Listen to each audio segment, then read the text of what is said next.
light shine so bright, you might go blind. Blind, blind.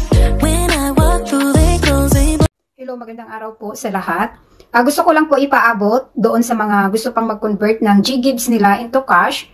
Sa December 20 po ang deadline namin sa mga gusto pang mag-convert. Kasi dapat po kahapon, i-stop ko na muna ang conversion.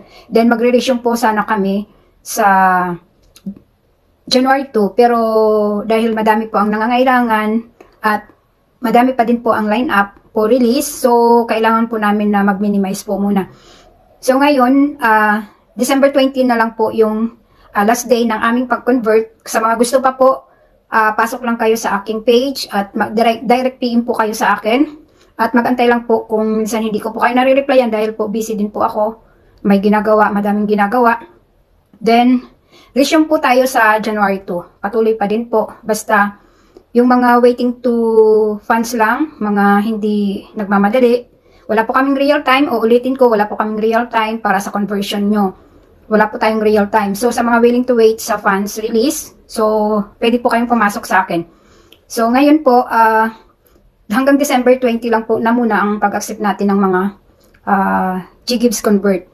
So, maraming salamat po sa inyong pagtsatsaga at maraming salamat po sa lahat na nagpa-convert sa akin at nagtiwala. Maraming salamat po. So, ipapatuloy pa din po namin next year, 2024, sa pagtulong sa inyo.